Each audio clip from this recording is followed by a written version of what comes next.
Pour ces mots gentils. Et je rebondis d'ailleurs sur ce qu'il a dit pour vous prier de m'excuser parce qu'après mon intervention et les réponses que j'obtiendrai, je devrais me retirer. Je suis en retard de plus de 2 heures pour un événement, et même 2 événements que je dois présider. Voilà.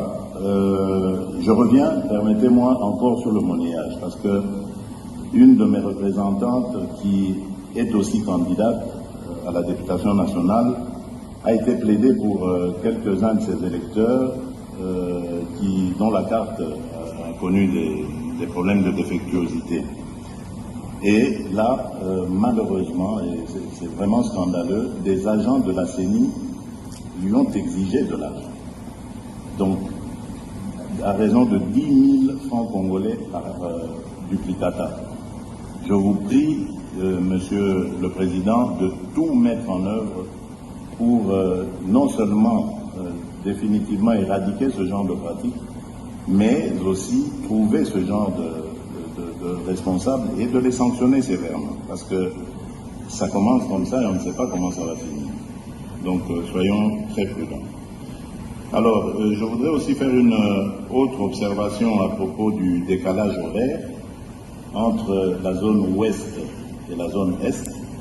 Est-ce que le fait qu'à l'est, le scrutin se terminera avant, 1 heure avant normalement, il sera clôturé 1 heure avant l'ouest, ne risque pas de donner l'occasion à certains mal intentionnés de faire des...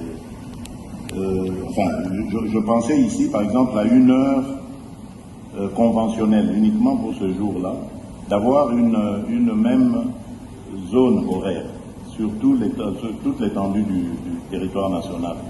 Serait-ce possible d'en arriver là? Et ainsi, on pourrait commencer à 6 heures pour tout le monde, 6 heures à Kinshasa, en supposant, par exemple, qu'à l'Est, pendant qu'il sera 7 heures, on ramène l'heure à 6 heures aussi. Et on le fait. Donc on le voit par exemple en Europe, il y a des moments où on passe à l'heure d'été et à l'heure d'hiver. Donc c'est possible. C'est une convention, il suffit simplement de se mettre d'accord tous ensemble. Et ainsi, il n'y aura pas de suspicion ci et là. Alors, quelqu'un a posé cette question ici. Comment est-ce que vous entrevoyez la gestion de l'ouverture des bureaux de vote? Parce que je me souviens, en 2018, il y a eu énormément de problèmes à certains endroits. Il y a eu des bureaux qui ont ouvert plusieurs heures en retard. Et surtout, lorsqu'il y a des intempéries, comme la pluie, ça emmène aussi encore ce genre de retard. Est-ce que vous êtes suffisamment parés à de telles éventualités? Et est-ce que nous pouvons espérer que tous les bureaux de vote ouvriront à la même heure leurs portes? Voilà, donc c'est ce que je tenais à vous dire. J'attends donc votre réaction, Monsieur le Président, avant de pouvoir me retirer. Je m'excuse, en tout cas, encore une fois, auprès de mes collègues candidats, mais le devoir m'appelle. Voilà. Excusez-moi, Monsieur le Président. Puisque le candidat numéro 20 va partir et que je prévoyais de poser une question de régularité et d'égalité qui est en rapport avec le pouvoir qu'il exerce encore, et je voudrais, Monsieur le Président, que dans le cadre de la régularité du principe d'égalité, nous, les candidats présidents de la République, on devait bénéficier des mesures de sécurité que doit nous garantir le président de la République sortant. Et je voudrais qu'ils nous disent, avant de partir, quelles sont ces mesures. Parce que si nous sommes égaux en tant que candidats, mais nous ne le sommes pas en réalité, parce que pour que le président candidat arrive ici, la route était barricadée partout et il a pu arriver tranquillement. Mais nous, on était dans des embouteillages, il a fallu négocier.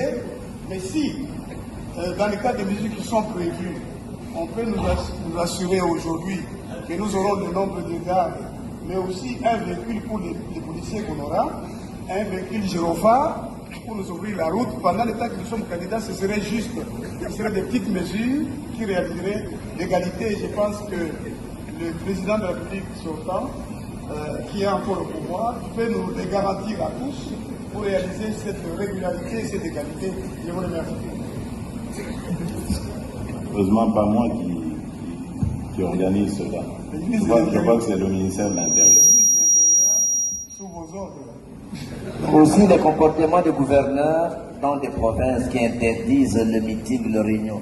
Si les chefs de l'État, les présidents... S'il vous plaît, suivons l'ordre, je vous en prie.